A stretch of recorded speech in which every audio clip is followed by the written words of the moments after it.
একই রাতে বিভিন্ন জায়গায় অভিযান চালিয়ে বিপুল পরিমাণে সাউন্ড সিস্টেম বাজেয়াপ্ত করল ত্রিপুরার আগরতলার এনসিসি থানার পুলিশ। এই ঘটনার জেরে 7 জনের বিরুদ্ধে মামলা দায়ের করা হয়েছে। লাউডস্পিকার বাজানোর ক্ষেত্রে আদালতের তরফে নির্দেশিকা রয়েছে। সেই নির্দেশিকা মূলত সাধারণ মানুষের অসুবিধার কথা চিন্তা করে সহনশীল মাত্রার মধ্যে রেখে মাইক সহ লাউডস্পিকার বাজানোর নির্দেশিকা দেওয়া হয়েছে। বিশেষ করে রাত 10টার পর থেকে সকাল 6টা পর্যন্ত উচ্চস্বরে লাউডস্পিকার বাজানো সম্পূর্ণ নিষিদ্ধ।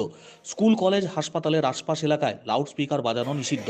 কোনো এলাকাতে বাজালেও রোগীদের যাতে কোনো অসুবিধা না হয় সেদিকে নজর রাখার নির্দেশ দেওয়া রয়েছে।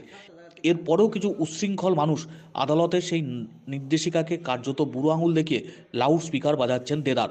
বিশেষ করে জানুয়ারি মাস উৎসবের মরশুম, এই সময় বিভিন্ন জায়গা থেকে লাউড স্পিকার বাজানোর ক্ষেত্রে আদালতের নির্দেশিকা লঙ্ঘন করার অভিযোগ আসছিল। অবশেষে আগরতলার এনসিসি থানার তরফ থেকে অভিযান চালানো হয়। একই রাতে বিভিন্ন জায়গায় অভিযান চালিয়ে একাধিক সাউন্ড সিস্টেম বাজেয়াপ্ত করা হয়েছে।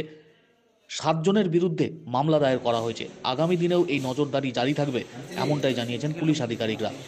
আমরা গত পরশুদিন বিভিন্ন জায়গা থেকে কমপ্লেন আসছিল, যদিও ফেস্টিভ সিজন চলছে, কিন্তু রাতে 2টা 3টা 4টা হিউজ ভুল ভলিউম চালিয়ে বিভিন্ন এলাকাতে বক্স বাজছিল, যেখানে সাধারণ যারা বাড়িতে হাই বিপির পেশেন্ট আছে, রোগী আছেন, ওদের খুব অসুবিধা হচ্ছিল যারা।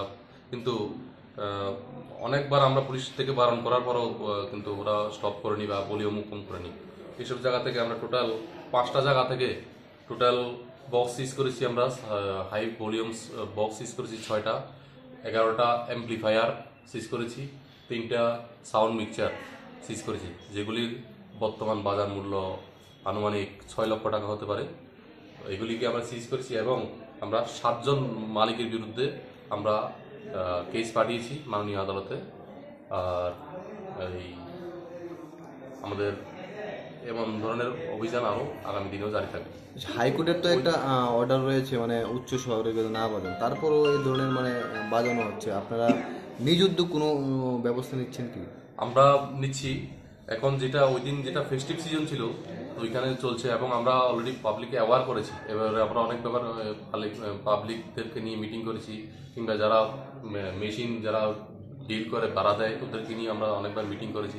ওই দিন আমরা অতিরিক্ত হয়ে গেছে, এই সময় আমাদের মাননীয় জেলার এসপি সাহেব, এডিশনাল এসপি রুরাল, এসডিপিও সাহেব, আমরা সবাই থানার অফিসার সহ সবাই মিলে গিয়ে আমরা এই রেডগুলি করেছি এবং সবাই উদ্যোগেই আমরা এটা সিজ করতে পেরেছি।